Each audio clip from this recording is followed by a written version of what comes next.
মানুষ ঐক্যবদ্ধ হয়েছে। আমরা এই পূর্বাঞ্চল সহ গোটা লক্ষ্মীপুরের ভাগ্য আমরা পাল্টাই দিতে চাই ইনশাআল্লাহ। সংগ্রামী ভাইরা, এই জন্য চন্দ্রগঞ্জবাসী 12 তারিখ হবে চাঁদাবাজদের শেষ দিন। 12 তারিখ হবে লুণ্ঠন এবং দখলকারীদের শেষ দিন। 12 তারিখ হবে খুনিদের শেষ দিন। এদেশের মানুষ ঐক্যবদ্ধ হয়েছে ইনসাফের পক্ষে। এই জন্যেই আমরা পরিবর্তন চাই লক্ষ্মীপুরবাসী।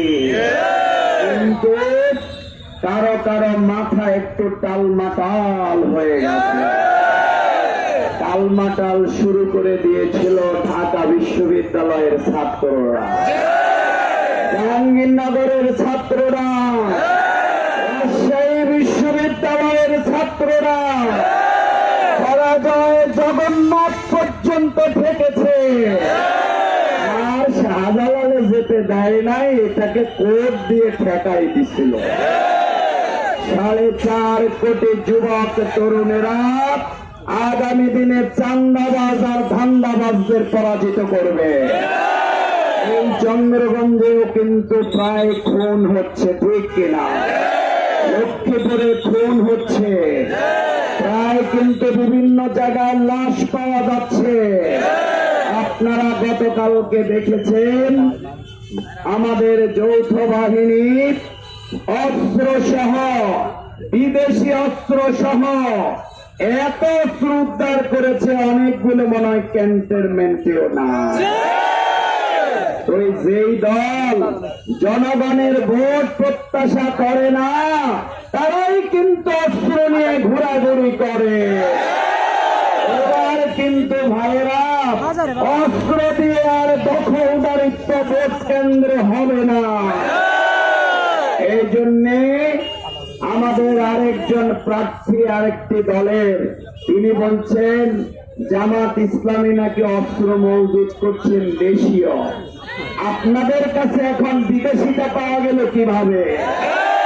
আপনারা সন্ত্রাসীদেরকে লালন করেন। আন্দোলনের পরে দেশের মানুষ আর ভয়কে জয় করে ফেলেছে। ঘেরাও করবে, ভোট কেন্দ্রে আসতে পারবে না। জনগণের দখলে ভোট কেন্দ্র থাকবে। আপনারা তরুণদের কাছে বিশ্ববিদ্যালয়ে পরাজিত হয়েছেন, এবার পরাজিত হবেন মা বোনদের কাছে। এই জন্য আপনারা বোরকার বিরুদ্ধে অবস্থান নিয়েছেন। মনে রাখবেন, বোরকার বিরুদ্ধে অবস্থান নিয়ে দেশের মানুষ আমাদের মা বোনদেরকে যারা অপমানিত করেছে, যারা মা বোনদেরকে ঘৃণিত করেছে, যারা মা বোনের গায়ে হাত তুলেছে, তাদেরকে দেশের মানুষ প্রত্যাখ্যান করেছে।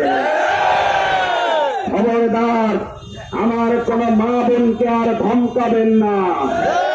আমরা সহনশীল, কিন্তু যদি মা বোনদেরকে আক্রমণ করেন, জনগণ আপনাদেরকে ঘেরাও করবে, মা বোনেরা ভোট দেবে। আপনারা আবার কি বললেন? মা বোনেরা নাকি বোরকার নিচে করে সিল নিয়ে যাইব। এখন তো অনেক জায়গায় বোরকা বিতরণ করতেছেন নাকি, আপনারা খবর পাওয়া যাইতেছে। আমরা কোথায় কোথায় বোরকা বিতরণ করতেছেন এগুলোর সংবাদ পরিবেশন করব। 50,000 বোরকার তথ্য দিয়ে মা বোনদেরকে নাজেহালের যেই ষড়যন্ত্র করছেন, 12 তারিখে জনগণ সেটিকে রুখে দেবেন। তাই আপনারা কি লক্ষ্মীপুরে বিশ্ববিদ্যালয় দেখতে চান? চন্দ্রগঞ্জে হসপিটাল দেখতে চান? এদিকে আধুনিক উপজেলা দেখতে চান? নৌবন্দর দেখতে চান? রেল লাইন দেখতে চান? রেল লাইন রাস্তা দেখতে চান? আপনারা কি সন্ত্রাস মাদক মুক্ত লক্ষ্মীপুরে দেখতে চান? তাহলে তরুণরা এবার এক হয়েছে। জুলাই আন্দোলনে আমরা যেরকম সফল হয়েছিলাম, 12 তারিখে আমরা আবার সফল হই। আসুন, ক্ষমতা এদেশের দেওয়ার জন্য এবার সবচেয়ে বেশি দাঁড়িপাল্লার গণজোয়ার মুখে উঠেছে শিশুদের। তাদেরকে কেউ কেউ শিখায় অন্য মার্কা, সে বলে আমি হইলাম দাঁড়িপাল্লা। সুতরাং এই মাসুম বাচ্চাদের মুখে যেই জোয়ার উঠেছে, আগামী দিনের বাংলাদেশ 11 দলীয় জোট বাংলাদেশ জামাত ইসলামীর রাষ্ট্র গঠন করতে 12 তারিখ পর্যন্ত আর মাত্র কয়েকদিন বাকি। আর ডক্টর শফিকুর রহমান আগামী দিনের বাংলাদেশের প্রধানমন্ত্রী। যারা জুলাই আন্দোলন মানেন না, শহীদদের, জুলাই যোদ্ধাদেরকে অবমাননা করেন, আক্রমণ করেন, আমার জুলাই যোদ্ধারা যদি আন্দোলন না করত, অনেকে বিদেশের থেকে আসতে পারতেন না। এসে কেউ মুক্তি সাজছেন, কেউ ফকির সাজছেন, আর বলেন আয়েশা রাদিয়াল্লাহু তাআলা নাকি বদর যুদ্ধের নেতৃত্ব দিয়েছেন। বদর যুদ্ধের নেতৃত্ব স্বয়ং আল্লাহর রাসূল দিয়েছেন। উলবাল কথা বলে মানুষের সমর্থন পাওয়া যাবে না। দেশের মানুষ, তরুণ যুবকেরা, শিশুরা এখন ইন্টারনেট হাতের বাবায়, দিয়ে আবেগ তৈরি করা যায় না। সুতরাং আগামী দিনের বাংলাদেশ ইনসাফের বাংলাদেশ। আমি চন্দ্রগঞ্জবাসী, আমার প্রিয়, আপনাদেরকে বলে গেলাম, আপনারা দাঁড়িপাল্লায় রায় দিবেন। 12 তারিখের পর ঠেলাওয়ালা, কুলি, মজুর, রিক্সাওয়ালা, কোন পর্যায়ের মানুষের পকেট থেকে আর 1 পয়সার চান্দা দিতে হবে না।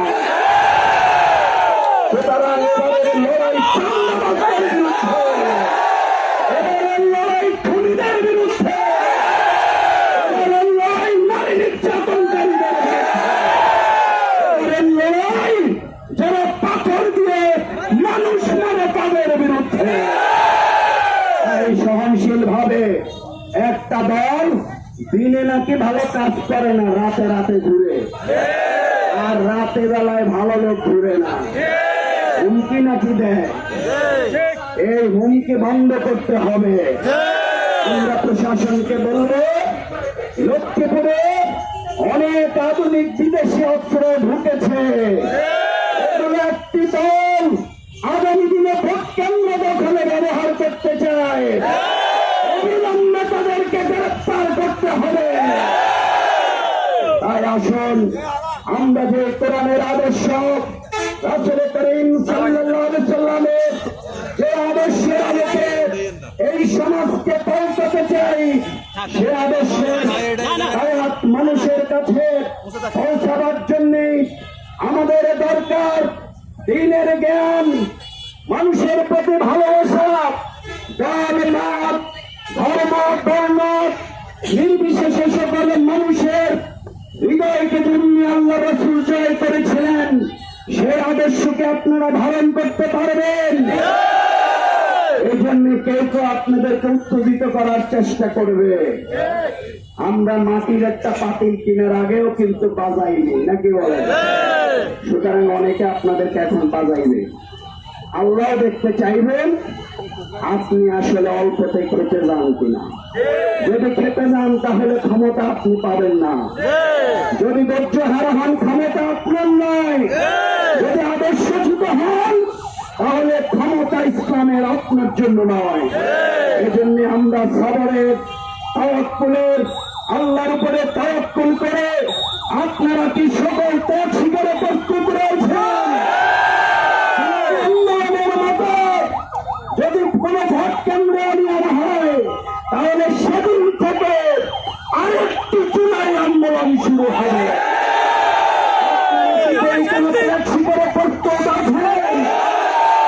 আমার প্রিয় চন্দ্রগঞ্জবাসীকে, আমার এই অঞ্চলের ভাগ্যের পরিবর্তন এই সদর 3 আসনের অধিকাংশ ভোটার হচ্ছে এই অঞ্চলের, কিন্তু এই অঞ্চলের ভাগ্য পাল্টায় নাই। আমরা চন্দ্রগঞ্জকে আমরা পূর্ণাঙ্গ একটা বিশ্ববিদ্যালয়ে রূপান্তরিত করবো ইনশাআল্লাহ। আমরা এখানে মেডিকেল, আমাদের শিক্ষা, স্বাস্থ্য সকল দিক থেকে কৃষক মেহনতি মানুষের জন্য, তরুণ প্রজন্মের জন্য একটি উন্নত মানবিক লক্ষ্মীপুর আমরা গড়ে তুলব ইনশাআল্লাহ। 12 তারিখের আর মাত্র বেশি নাই, দিনক্ষণ বাকি। এই জন্য এখন প্রতিটি মানুষের কর্ণপ্রহরে প্রতিটি ধর্ম মত পথের মানুষের কাছে এই সৌন্দর্য তুলে দেওয়ার জন্য আপনারা ঘরে ঘরে পৌঁছে যাবেন, সেই প্রত্যাশা ব্যক্ত করে আগামী দিনের বিজয়ের বাংলাদেশে, ইনসাফের বাংলাদেশে 11 দলীয় জোটের বিজয় মিছিলে দেখা হবে ইনশাআল্লাহ। আসসালামু আলাইকুম ওয়া রাহমাতুল্লাহ।